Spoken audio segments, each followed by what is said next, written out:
नमस्कार शेतकरी बांधवांनो, तर आज आपण मुक्काम पोस्ट बेलापूर जाचकवाडी तालुका अकोले जिल्हा अहमदनगर या ठिकाणी सतीश पापळ एक शेतकरी वर्गातील मित्र आहे, आपण त्यांच्याकडे आलोय। तर त्यांनी आपलं अबुदय बायोटेक पुन्हा फुलसुंगी गुलाबी कांद्याचं बी घेतलं होतं आणि त्यांच्याच कांदे जवळपास मला वाटतं महिना झालेला काढून एक महिना झालाय। तर आपण त्यांना विचारूया त्या कांद्यांबद्दल त्यांना काय वाटते। नमस्कार सर। नमस्कार। आता तुम्हाला या कांद्याबद्दल काय सांगाल आम्हाला?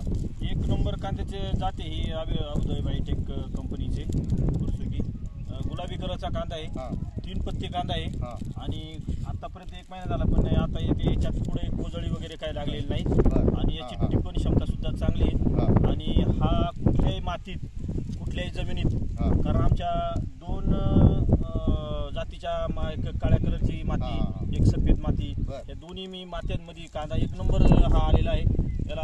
आणि रोगप्रतिकार शक्ती इतकी चांगली आहे ना, मी ह्या कांद्याला प्लॉटला फक्त एकच पंप मारला, बाकीच्यानी 4 पंप घेतले। माझ्या घरच्या बियाण्यांमध्ये त्या क्षेत्राला मी 4 वेळा पंप मारला, पण याला एकदाच पंप मारला आणि खर्च कमी येतो आणि चांगलं बियाणं आहे अबुदय बायोटेक कंपनीचं।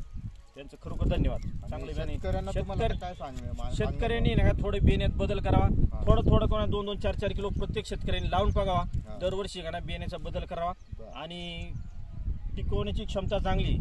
मला माहिती पडलं म्हणून मी या बियाण्याची चौकशी केली आणि कोरडे साहेबांकडून मी ते बियाणं घेतलं आणि खरोखर चांगलं आहे। शेतकऱ्यांनी करावा का प्रयोग याचा। मार्केटच्या दृष्टीने काय वाटतं मला? मार्केटच्या दृष्टीने हा कांदा मी आता माझ्या जोडीदाराला दाखवला, जे व्यापारी आहेत ते म्हणले खरंच देताना का आम्हाला सांगा, कलरला आणि 3 पत्ती कांदा आहे, चांगला आहे, ठेवण्याची क्षमता याची चांगली, येणार असेल तर आम्हाला सांगा आणि 2 पैसे हे वाढून भेटणार असं मार्केट चांगलं।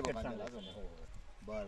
तर सतीश पापळे सरांनी आपल्याला चांगली माहिती दिलेली आहे। शेतकऱ्यांना एवढीच विनंती आहे का त्यांनी अनुभव घ्यायला काहीच हरकत नाही। हो, बरोबर। नमस्कार, धन्यवाद।